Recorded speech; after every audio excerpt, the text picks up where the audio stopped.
When you walk through the ruins of a medieval castle, you might hear the wind whistle between broken stones. You might imagine voices long silenced, footsteps that once echoed in dark corridors, or the clatter of armor on ancient stairways. For centuries, these castles stood as symbols of power, mystery, and defense. Yet, long after kings and lords left them behind, the walls themselves seemed to whisper secrets to anyone who lingered within. Historians, archaeologists, and scientists have recently begun to unlock some of those secrets. With modern tools like ground-penetrating radar, chemical analysis of stone and soil, and even digital reconstructions, they are piecing together mysteries that once seemed unsolvable. And as we explore these discoveries, we uncover not just facts, but glimpses into the daily lives, fears, and dreams of the people who lived behind those walls. One mystery lies in the way castles were abandoned. Some fell to siege, their stones blackened by fire. Others were deserted quietly, as though the residents simply vanished overnight.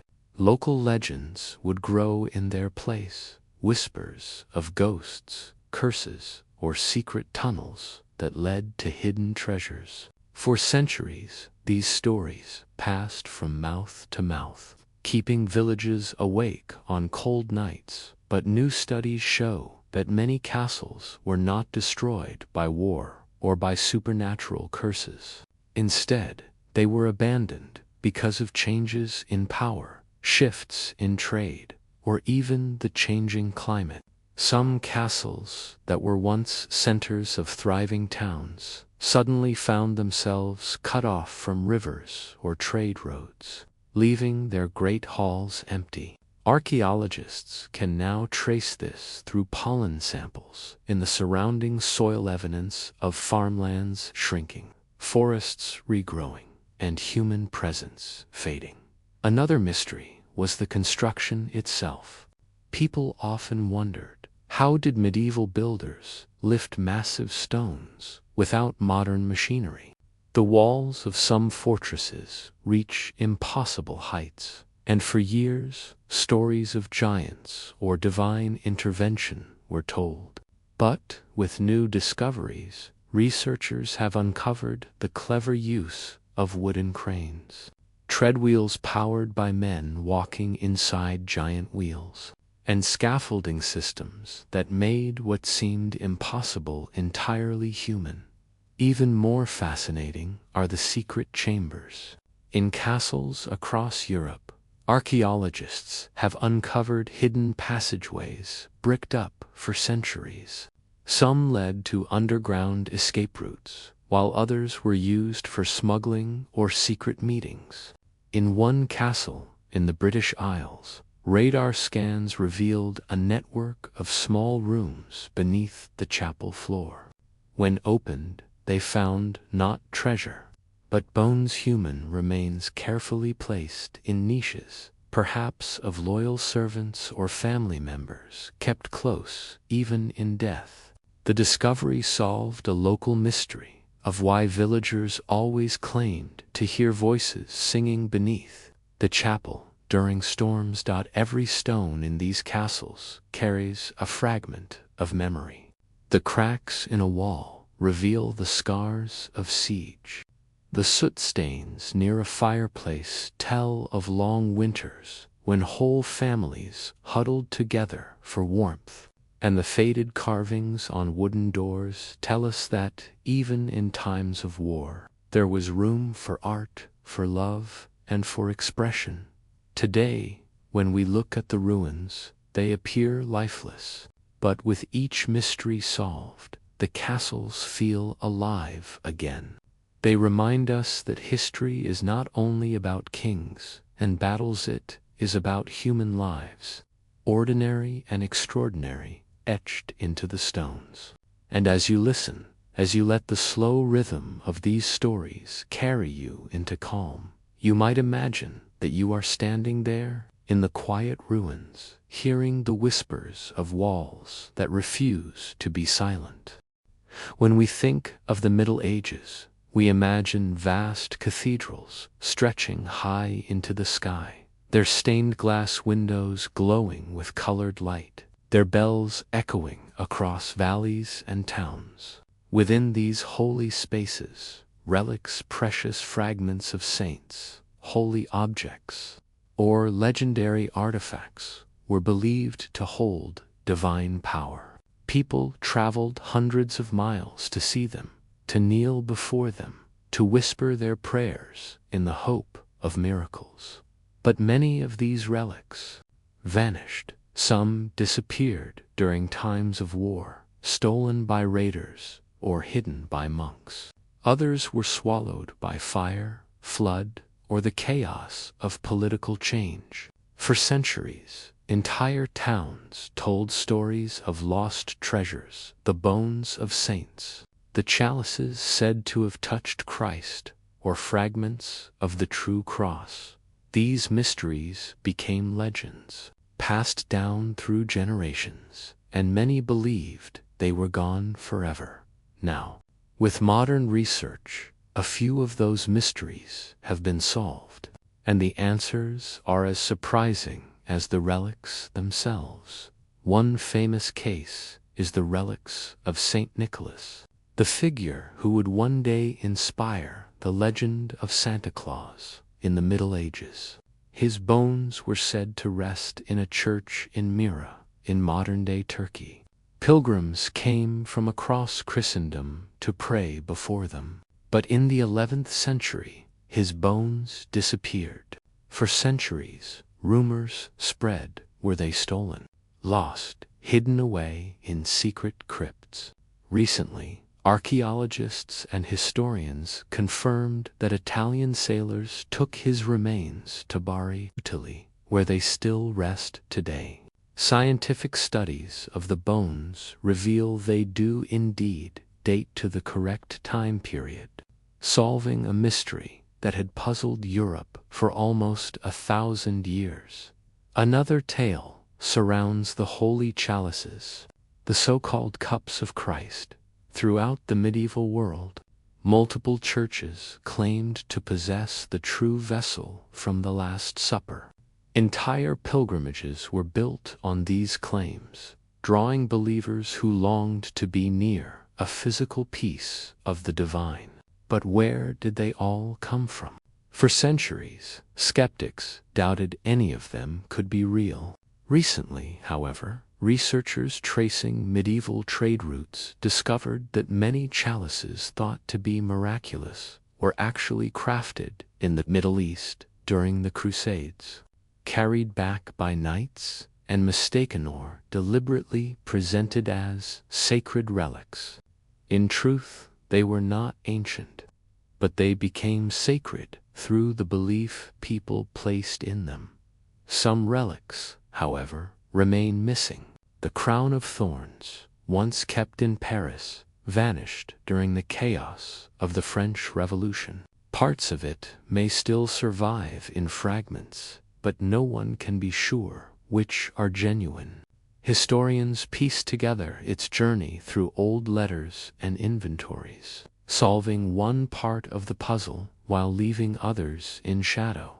Even the humblest relics had mysteries attached. In rural churches, pilgrims would come to see small objects, saints' fingerbone, a fragment of cloth, or a vial of holy oil. For centuries, many of these disappeared without explanation. But modern archaeologists have discovered secret hiding places within the altars themselves, stone cavities where relics were placed for safekeeping.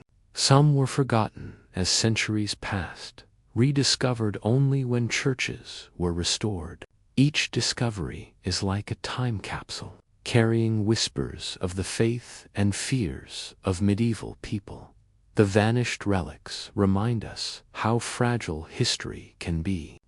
Objects once carried with reverence in candlelit processions were lost in moments of chaos, war, invasion, or fire. And yet their memory lived on, shaping legends that lasted far longer than the relics themselves.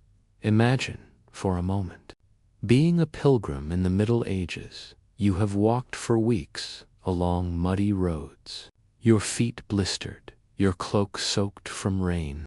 At last, you reach a great cathedral. The bells ring above, and incense drifts through the air.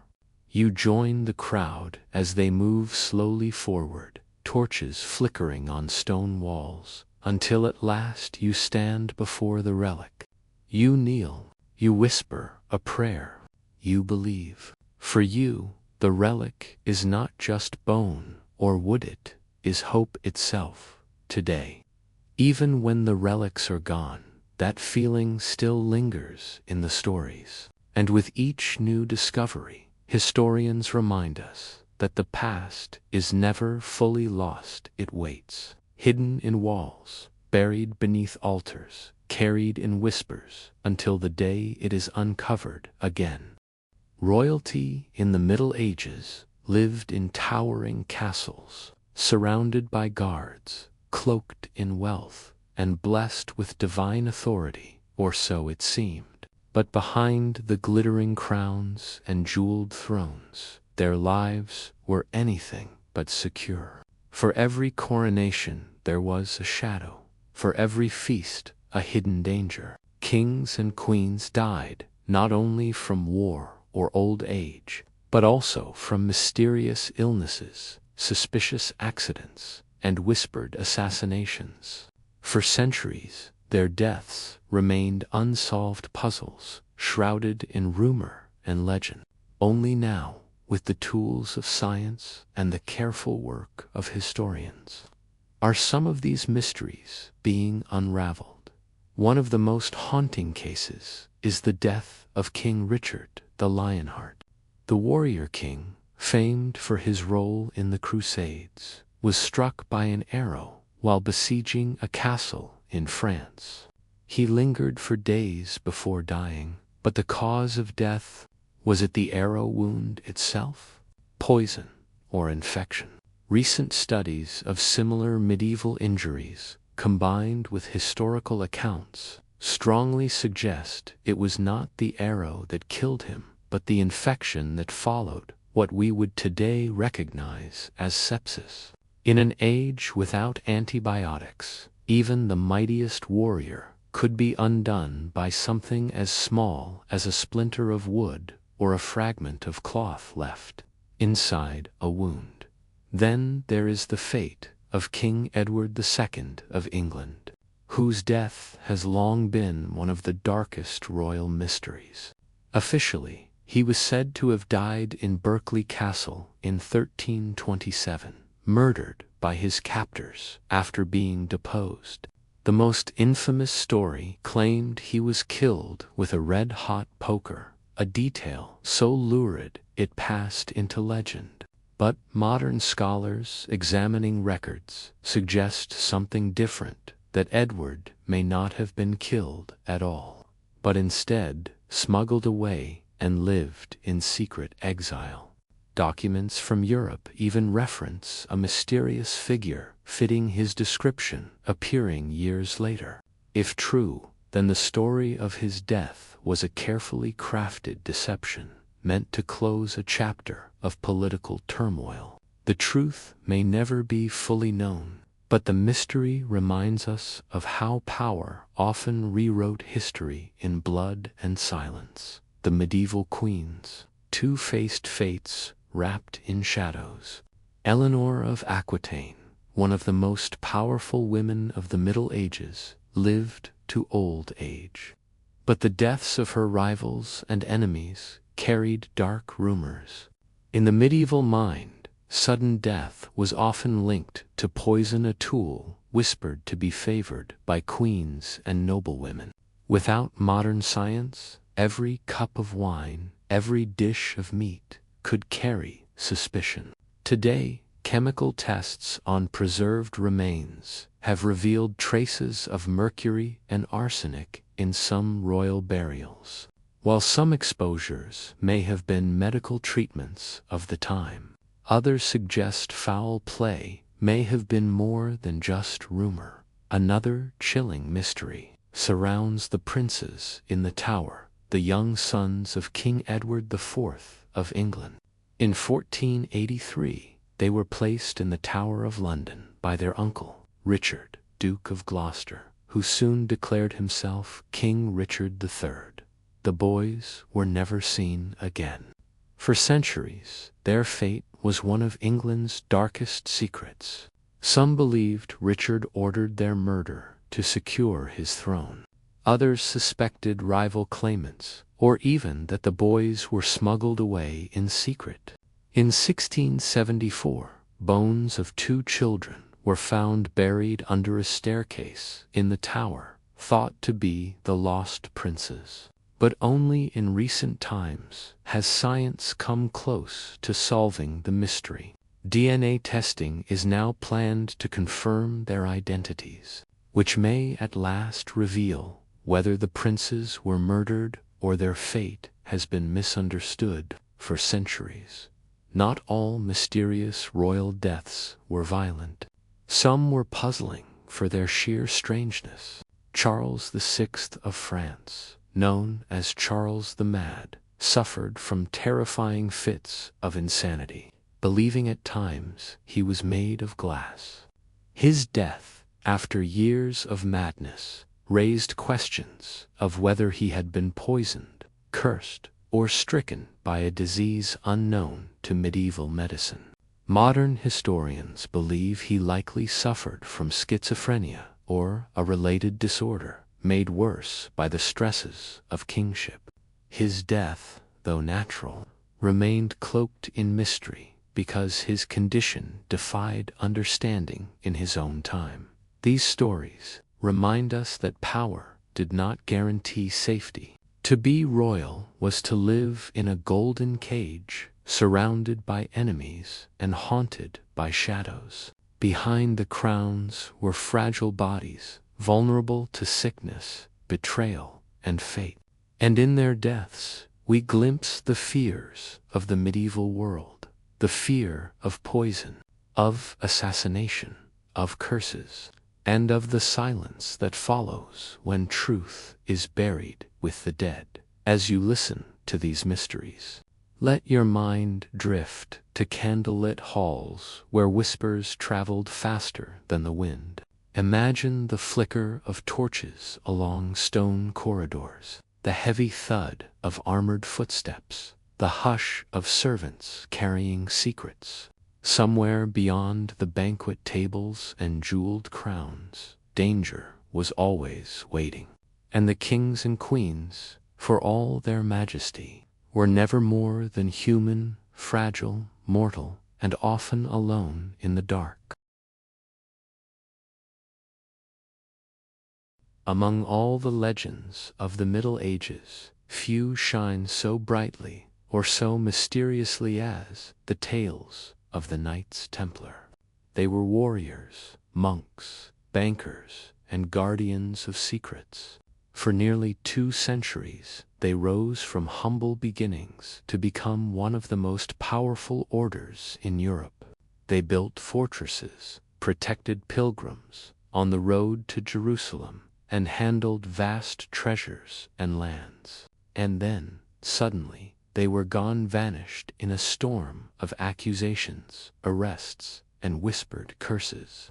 Their disappearance left behind one of the great, unsolved mysteries of the medieval world, one that modern historians are only now beginning to piece together.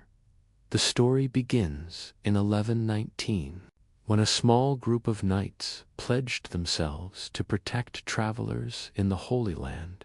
They called themselves the Poor Fellow Soldiers of Christ, and of the Temple of Solomon the Knights Templar. Despite their humble name, their order grew quickly, supported by kings, popes, and wealthy nobles. They gained castles in every corner of Europe, from the highlands of Scotland to the hills of Spain. They were said to be fearless in battle, bound by vows of poverty and obedience. But the Templars' power grew beyond the battlefield. They became the bankers of Christendom. Pilgrims traveling long distances could deposit their gold in one Templar house and withdraw it safely in another. They held lands, herds of cattle, ships, and entire trade routes. And with wealth came suspicion. By the 14th century, their riches and influence had attracted enemies, including one who would destroy them, King Philip IV of France, in 1307. On Friday the 13th, a date forever linked with bad luck, Philip ordered the arrest of every Templar in France. They were accused of heresy, of spitting on the cross, of worshipping strange idols. Under torture, some confessed to bizarre crimes, fueling rumors that the Templars had turned away from God and embraced dark secrets. Their leader, Grand Master Jacques de Maule, was burned at the stake in Paris in 1314, and then the Templars were gone. Their lands were seized, their treasures vanished, their records scattered. For centuries, their disappearance gave birth to endless legends that they had hidden their wealth in secret vaults, that they had fled to Scotland or Switzerland, that they had sailed away to the New World centuries before Columbus. Some whispered that they guarded the Holy Grail or relics of the Temple of Solomon itself. But what really happened? Recent research has begun to strip away the layers of legend. Historians now believe the Templars were victims of politics, not heresy. King Philip was deeply in debt to the order and sought to destroy them to erase his obligations. The charges of idol worship and blasphemy were likely false, born from confessions tortured out of desperate men. Their treasures, far from being hidden in mystical vaults, were seized and absorbed into the French crown and the rival Knights Hospitaller. Yet mysteries remain. Archaeologists studying Templar castles in France, Portugal, and the Holy Land have uncovered tunnels, hidden chambers, and cryptic carvings.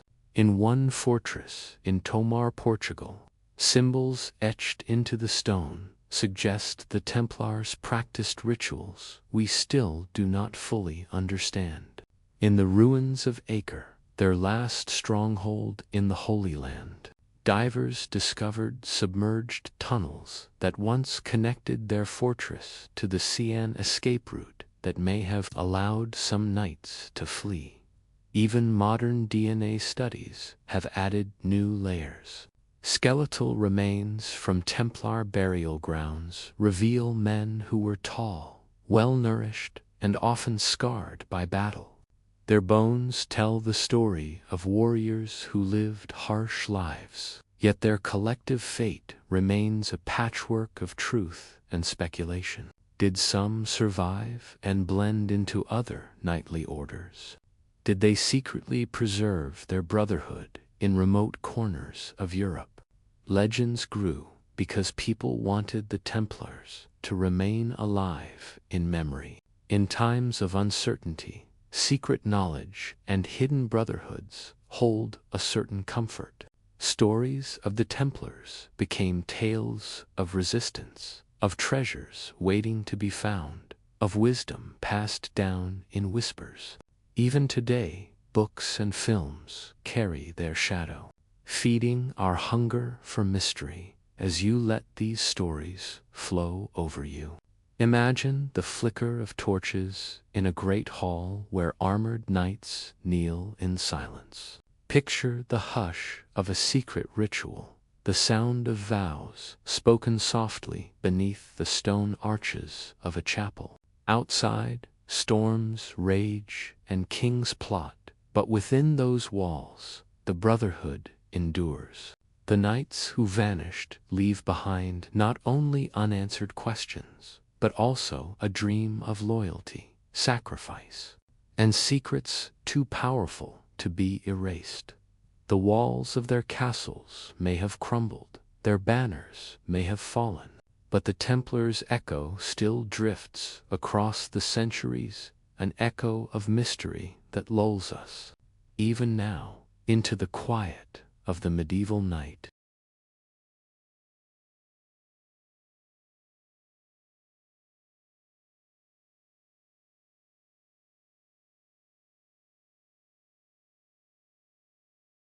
Few events in human history carry the same weight of terror and sorrow as the Black Death. Between 1347 and 1351, it swept across Europe, leaving towns silent, fields abandoned, and entire families gone within days.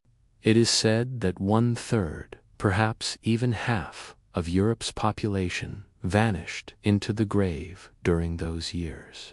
The very fabric of society trembled. Priests and kings, peasants and merchants all were equal before the unseen hand of death. For centuries, people whispered about where it came from, how it spread, and why it seemed so unstoppable. In the Middle Ages, explanations often turned to the divine. Some said it was God's punishment. Others claimed it came from foul air or poisonous stars. Villages blamed outsiders, leading to violence and persecution.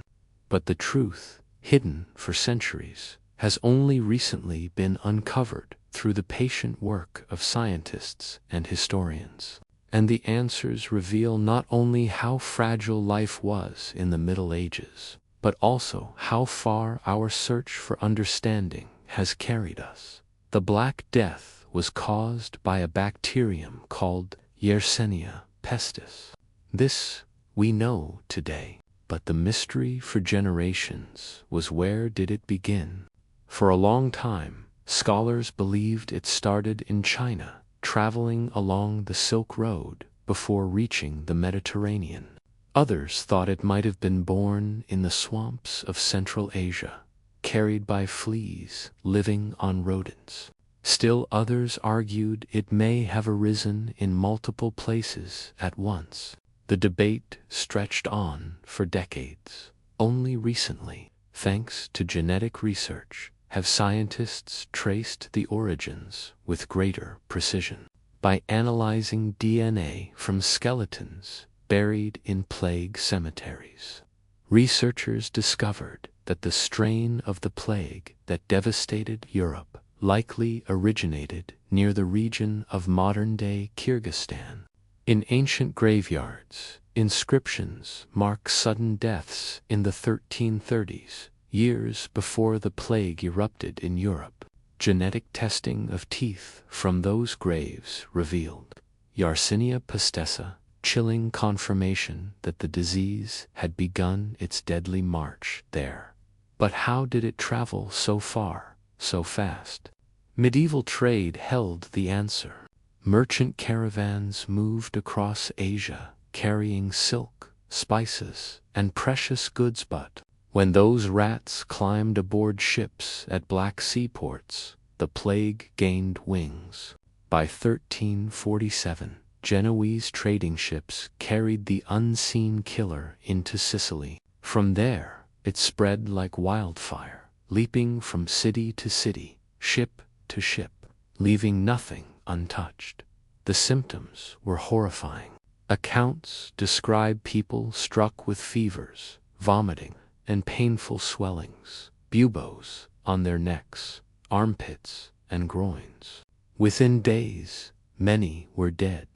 Entire towns dug mass graves.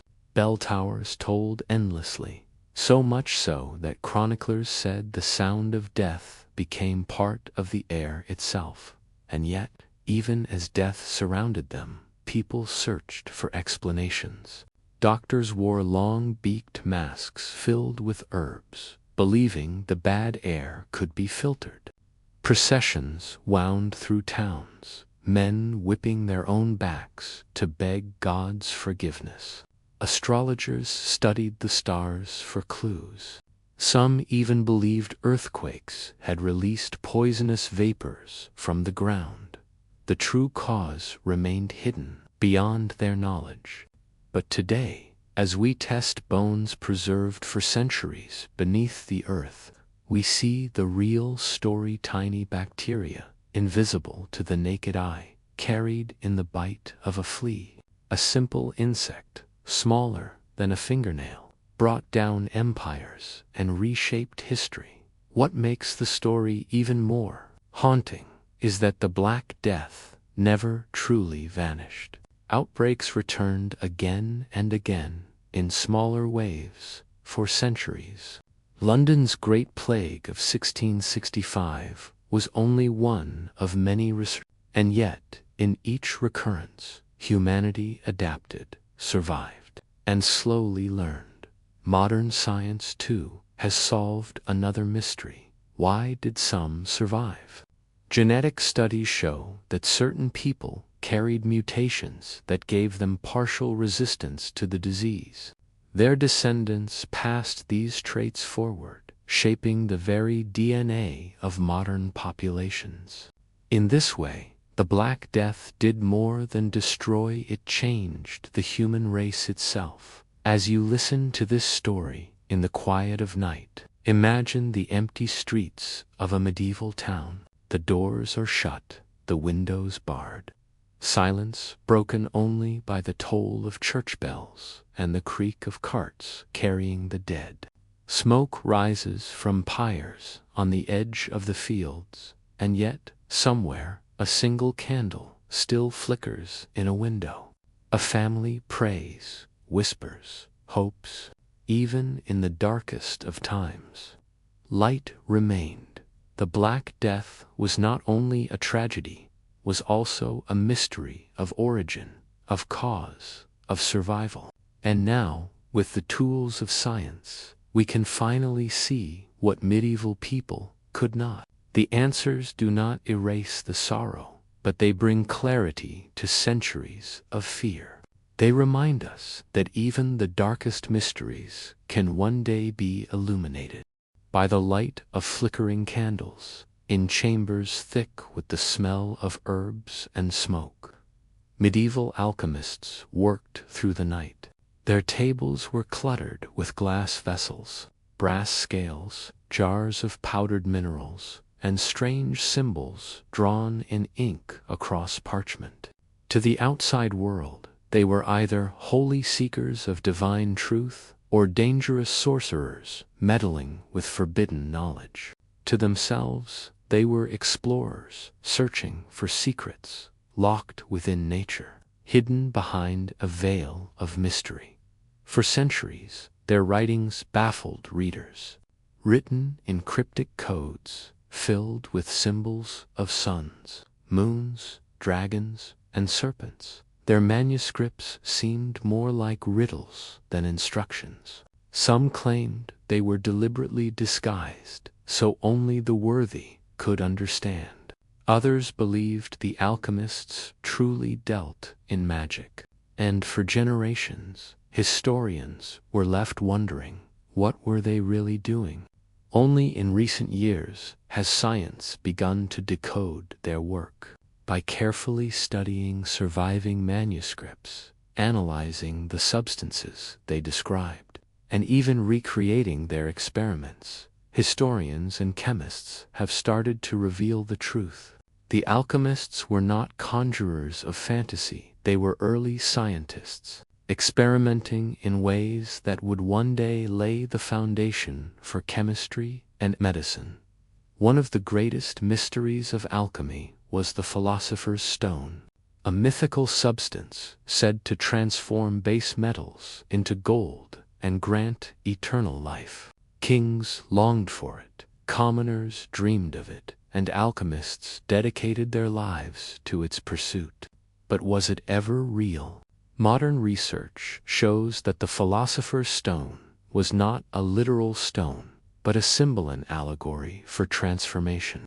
In the language of alchemists, turning lead into gold represented the purification of the soul, the journey from imperfection to perfection. Their recipes for the stone, once thought nonsense, are now understood as coded descriptions of chemical processes, distillation, calcination, fermentation. Beneath their symbols lay the seeds of modern science. Another long-standing puzzle was the mysterious red powder some alchemists described, known as red mercury or the powder of projection. Legends said it could instantly change lead into shining gold. For centuries, historians thought it was fantasy, but chemical analysis of surviving alchemical texts revealed recipes involving cinnabar, sulfur, and mercury compounds. These substances, when heated, created vivid red powders, beautiful, toxic, and misunderstood. The alchemists did not create gold, but they stumbled upon real chemical reactions that dazzled their imagination. The secrecy of alchemy also puzzled scholars. Why hide knowledge in codes and symbols? Recently, researchers realized that secrecy was necessary. In medieval Europe, knowledge could be dangerous. The Church often condemned alchemists for meddling with creation. Kings feared their power to mint false gold, and rivals sought to steal their discoveries. Codes were both protection and tradition, a way of passing wisdom only to those who had earned trust.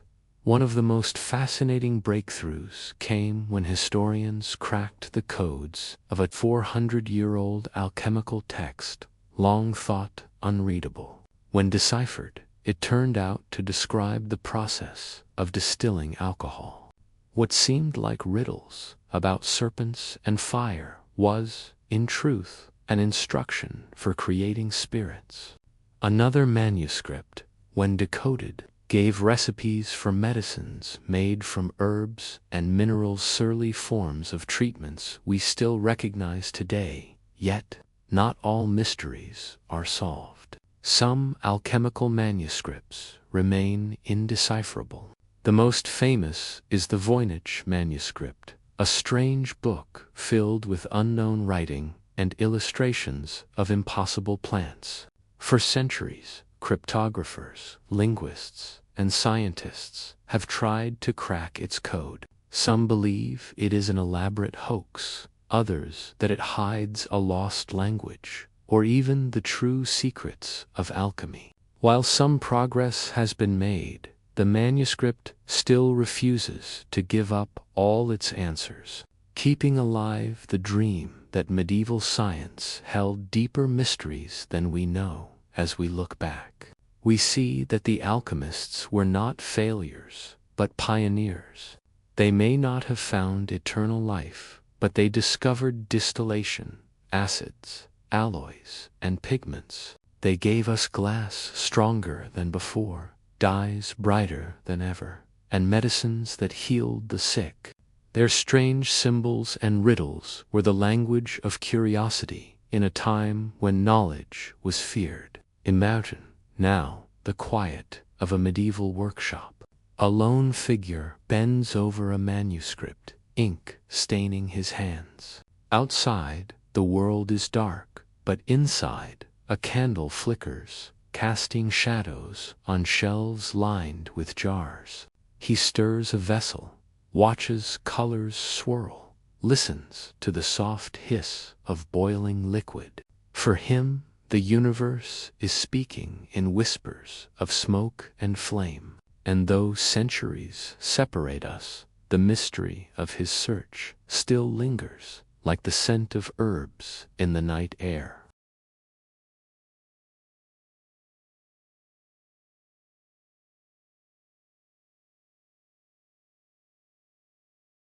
Deep inside the cloisters of medieval monasteries, where stone walls muffled the outside world, and only the sound of turning pages disturbed the silence, monks labored over manuscripts.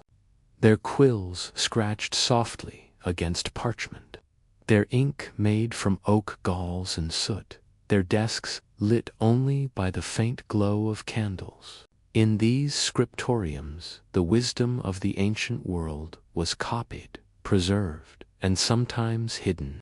But what did they hide, and why? For centuries, whispers told of books locked away in monastic libraries, texts of strange knowledge, banned by the church, or considered too dangerous for common minds. Some spoke of secret cures, others of magical rituals, others still of lost gospels. For generations, these were stories, half believed. Yet, in recent times, discoveries in dusty archives and hidden vaults have begun to confirm that the monks were keepers of more than just holy scripture. One mystery, long debated by historians, was the presence of forbidden texts in monastic collections. The Church forbade works of astrology, heretical gospels, and pagan philosophy. Yet traces of them appeared in catalogues of monasteries. Were monks secretly studying them, or simply preserving them for fear of total loss? Modern research shows that the answer is both. Many monasteries kept banned works hidden, not for open teaching, but to ensure that knowledge, however dangerous, would not vanish. In one monastery in Switzerland, scholars recently uncovered fragments of a manuscript hidden beneath layers of overwritten text. Using modern imaging technology, they revealed passages from ancient medical treatises, descriptions of surgeries, herbs, and remedies long thought lost. The monks, perhaps fearful of persecution, had scraped the original writing off the parchment to reuse it. Yet the ghost of the old text remained. Only now, centuries later, could we see it again. Another great puzzle surrounded the lost books of Aristotle. Medieval scholars revered Aristotle's philosophy, yet many of his works vanished in the early Middle Ages. Rumors persisted that some were hidden away in monasteries. Recently, careful analysis of Arabic translations, combined with fragments found in monastic archives, revealed lost details of his writings on biology and natural science. It seems the monks did indeed play a role in keeping scraps of these works alive until they could be rediscovered. Perhaps most haunting of all are the apocryphal Gospels, texts written in the early centuries of Christianity but rejected from the official Bible. Stories of Jesus' childhood, visions of Mary, accounts of strange miracles. For centuries, they were said to be locked away, forbidden from circulation. Some were burned, but others quietly stored in libraries. Only in the modern era have many been uncovered, hidden in collections that once belonged to monasteries. They reveal a world of belief more diverse, more mysterious than the official story allowed. But why hide knowledge at all? Why not destroy it? Here lies the heart of the mystery. Monks believed knowledge, even dangerous knowledge, carried weight. To erase it completely might be to erase a part of God's creation. To hide it, however, was safer. Locked away in vaulted libraries, texts slept for centuries, waiting for a time when minds were freer. Imagine one of these libraries. Stone arches rise above rows of shelves, their wood darkened by centuries. The air is cool, dry, filled with the faint scent of vellum and wax. A monk, in silence, walks between the shelves, his candle flickering. He pauses, pulls down a volume bound in leather, heavy with clasps. Inside are not prayers, but diagrams of stars, lists of herbs, even forbidden tales of angels and demons. He copies a single passage, then locks the book away again. Centuries later, that single passage may survive when the rest is forgotten. Today, with modern tools, X-ray imaging, digital scans, chemical analysis, we are finally unlocking these hidden layers. Palimpsests reveal erased texts. Forgotten margins hold notes from monks who dared to question or expand upon what they copied. Each rediscovery adds to the mystery and confirms that medieval knowledge was far richer, stranger, and more diverse than we once believed. The monks were not merely keepers of scripture, they were guardians of a hidden archive, a secret memory of humanity. And though their cloisters are silent now, their whispers echo in the manuscripts we slowly uncover, one page at a time.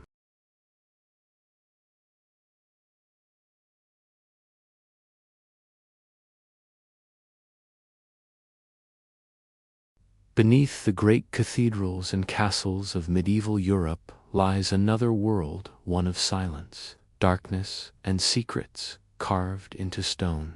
While the towers above reached toward heaven, the tunnels below sank deep into the earth. Crypts, burial vaults, and hidden passages stretched like veins under the heart of the Middle Ages. For centuries, legends surrounded them. Some said they were places of treasure, others of curses, others still of forgotten kings. And only in recent years, through archaeology and science, have we begun to uncover their truths. The medieval crypt was not merely a grave. It was a space of power, mystery, and memory. Beneath cathedrals, crypts housed the bones of saints and kings, relics of martyrs, and altars where only chosen priests might descend. They were the foundation upon which faith itself was built, literally and symbolically. The faithful believed that by building atop the bones of the holy, the Church was strengthened against the darkness of the world. But some crypts held more than relics. In Canterbury, beneath the great cathedral, archaeologists discovered chambers that had been bricked shut for centuries. Inside were not only tombs, but carvings on the walls, symbols of protection, stars, and crosses. Some were prayers, others warnings, perhaps made by the masons who feared what might rest below. Were they marks of devotion or signs of dread? The answer remains a mystery. Castles, too, hid secrets beneath their stones. In many medieval fortresses, tunnels and escape routes were built into the foundations. Some led out to rivers, others into the woods beyond the walls. Kings and lords could flee in times of siege, their lives spared by the hidden paths no enemy knew. But the entrances were often disguised, sealed by doors of stone or concealed behind tapestries. For centuries, these tunnels lay forgotten until accidents collapsed floors, renovations, or curious archaeologists strived them again. One such discovery came in the castle of Corvin in Romania, where a hidden passage was found leading from the chapel to the outer walls. Historians believe it may have served as a secret route for priests, or even as a way to bring the dead out discreetly, away from the eyes of the court. Another castle in Wales revealed a twisting passage beneath its great hall, leading to chambers filled with human bones. Were they victims of war, prisoners left to die, or loyal servants buried close to their lord? Science has yet to decide. Then there are the strange burials mysteries. In several medieval cemeteries, archaeologists have found skeletons buried face down or with stones placed in their mouths. Some were pinned to the earth with iron rods. For centuries, These were seen as superstition's ways to stop the dead from rising. In the Middle Ages, fear of the restless dead was real. Tales of revenant corpses returning from the grave to torment the living spread from village to village. These strange burials, once thought legend, are now seen as desperate attempts to stop what people truly feared. The dead, to them, could still be dangerous. In Poland, one burial uncovered a woman with a sickle laid across her neck, sharp blade poised to sever her head should she rise again. Nearby, another skeleton was found, with stones weighing down its chest. These were not criminals or witches, but ordinary villagers buried with extraordinary caution. And though we now dismiss such fears, the presence of these graves proves how deeply belief shaped even death itself. Some mysteries beneath the stones are even older. In certain cathedrals, archaeologists uncovered Roman ruins beneath medieval crypts, layers of history stacked like the pages of a book. The medieval builders did not erase the past. They built upon it, weaving their own age into the story of time. Beneath Chartres Cathedral in France lies a network of crypts larger than the church above. Some believe they were once pagan temples, re-sanctified for Christian worship.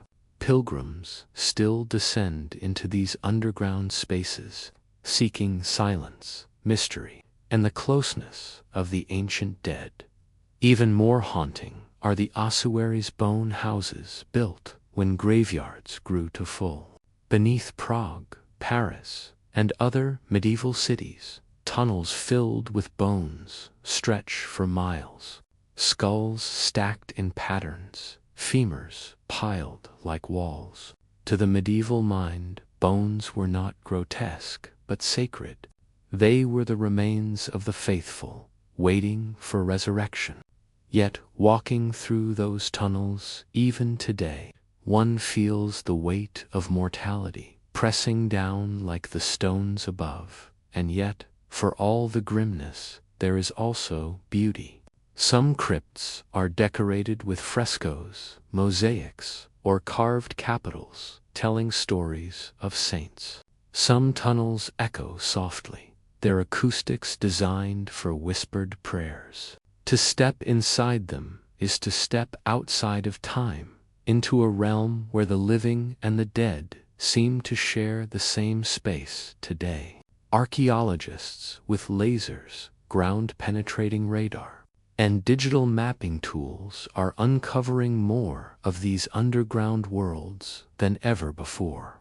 Hidden vaults are revealed, sealed tunnels opened, forgotten burials brought to light. Each discovery adds a new layer to the story of the Middle Ages, not just a story of knights and kings, but of silence, fear, faith, and mystery beneath the stones. So, when you think of the medieval world, do not picture only the castles rising proudly against the sky. Imagine, too, the labyrinth below the crypts filled with relics, the tunnels waiting in darkness, the graves heavy with secrets. There, in the cool air beneath the earth, lies a world as mysterious as the one above. A reminder that history is never just what we see, it is also what sleeps beneath our feet, waiting patiently to be rediscovered.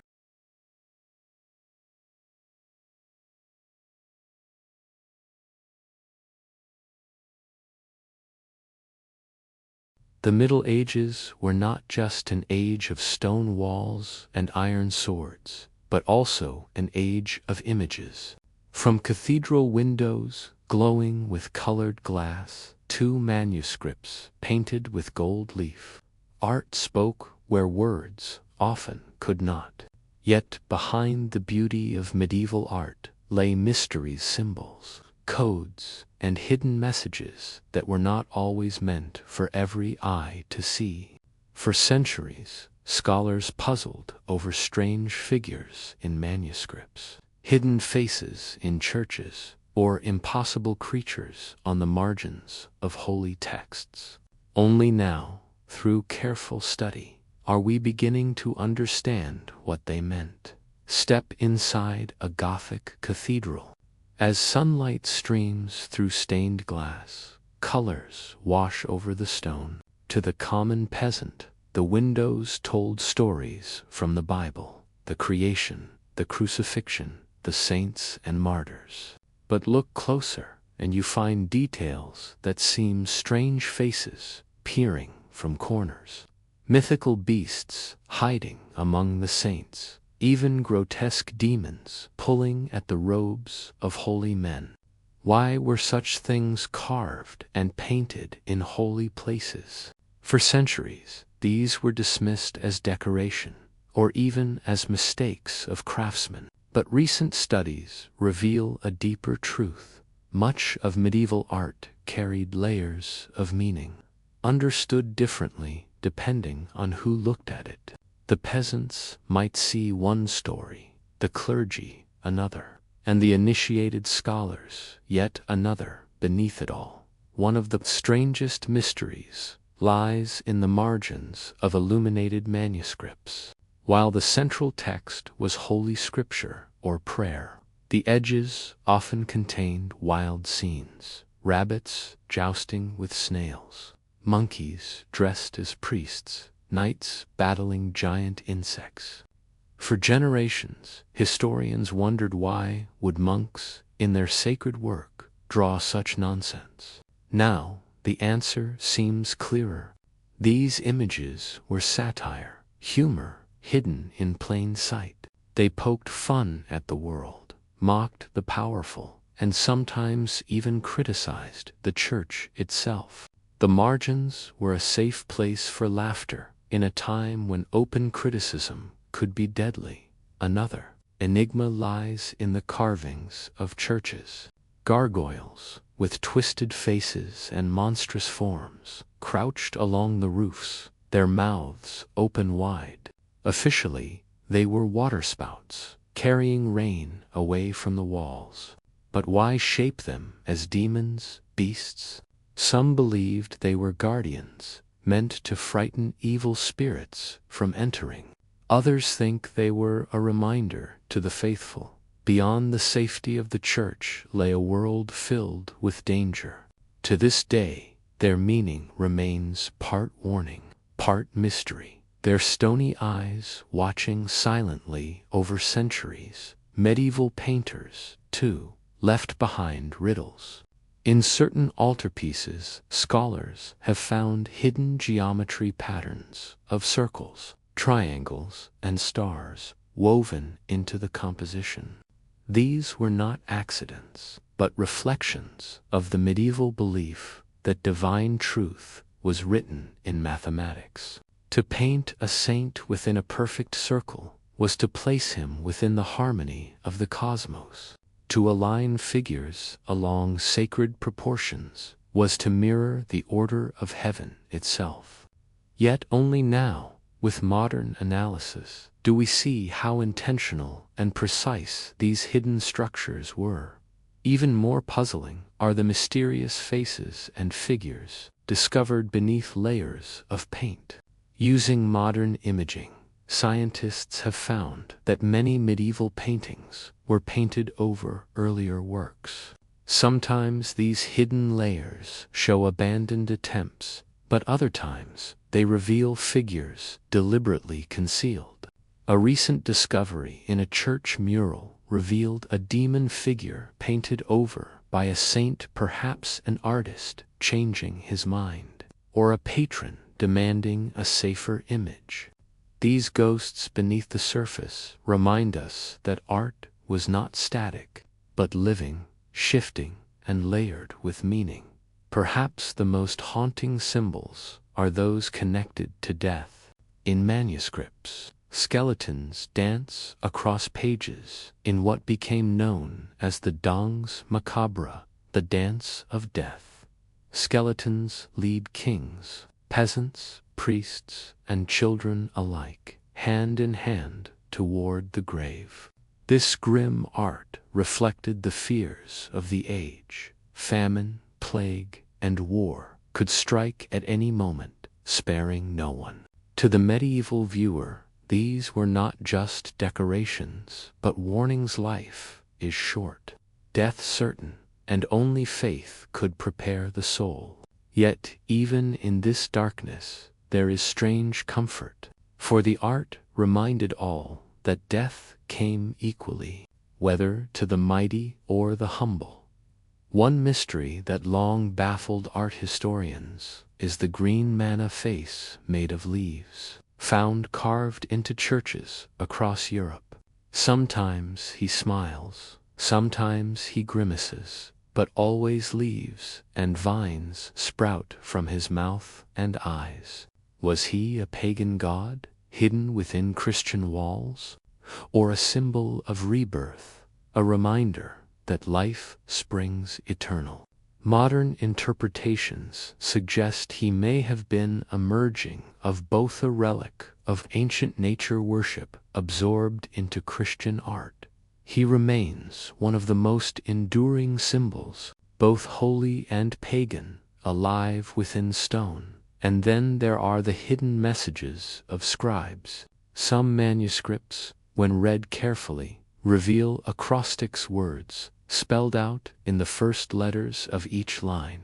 Others contain jokes written so small they could only be read with effort, like a whisper from centuries past. In one book, a weary monk scribbled in the margin, "The parchment is cold.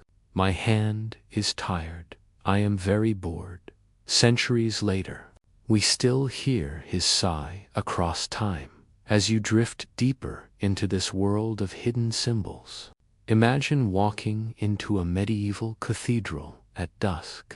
The candles flicker, shadows rise along the walls, and the stone carvings seem almost alive. The stained glass glows faintly, its colors fading with the sun. Yet, in the twilight, the strange faces and figures hidden in corners seem clearer than ever. The church is not silent, it whispers through its art, its symbols, its riddles, left for those patient enough to see. The medieval world was never simple. It was layered with meaning, its art filled with mystery. And though centuries have passed, those mysteries still call to us, inviting us to look closer, to see beyond the surface, and to wonder what secrets still lie hidden in the colors of glass, the strokes of paint, and the carvings of stone. Asterisk.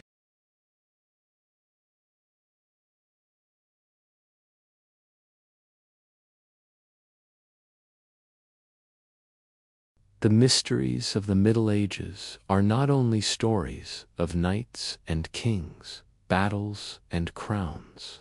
They are also stories whispered in the silence of crypts, painted in the margins of manuscripts, carved into the stones of cathedrals, and hidden in the coded writings of alchemists. Each discovery we have uncovered the secret tunnels beneath castles, the forbidden books in monasteries, the riddles of art, the strange burials, and the encrypted language of alchemy reminds us that the medieval world was both familiar and alien. It was an age of deep faith, deep fear, and deep wonder. Think of the monks who copied sacred texts by candlelight, their ink freezing on winter nights, yet still they wrote line after line, preserving knowledge for a future they could not imagine. Think of the stonemasons who carved faces of demons and angels into cathedrals, each hammer stroke both a prayer and a warning. Think of the alchemists leaning over their furnaces, chasing the dream of gold and immortality, and unknowingly laying the foundations of modern science. And think of the ordinary people who lived with fears we cannot imagine, The fear of plague, the fear of famine, the fear that even the dead might not rest. What makes the Middle Ages so haunting is not only what we know, but what we still do not. For every mystery solved, another appears. The coded symbols in paintings reveal one secret while hinting at more. The hidden manuscripts show us forgotten knowledge, but also suggest what may still lie undiscovered in the locked vaults of ancient libraries. The crypts beneath churches yield bones and relics, yet we still wonder whose stories those bones once told. The dance of discovery never ends, and yet there is a strange peace in these mysteries. For in searching them, we connect with the lives of those who came before. The alchemist's dream of transformation, the monk's hidden note of boredom, the mason's carved gargoyle of these are echoes of human hearts, not so different from ours. They remind us that even in an age of darkness, there was laughter, curiosity, and hope. The Middle Ages may seem distant, but their voices still whisper to us across the centuries. Imagine, for a moment, the medieval night. The castle is quiet, its halls echoing with the crackle of the hearth. Outside, the wind howls across the moors, rattling shutters, carrying with it the chill of winter. In the village below, cottages lie dark, save for the dim glow of embers in the hearth. And within the cathedral, a single candle flickers before the altar, casting long shadows across the crypt below. Somewhere, a monk bends over parchment, writing words he hopes will endure.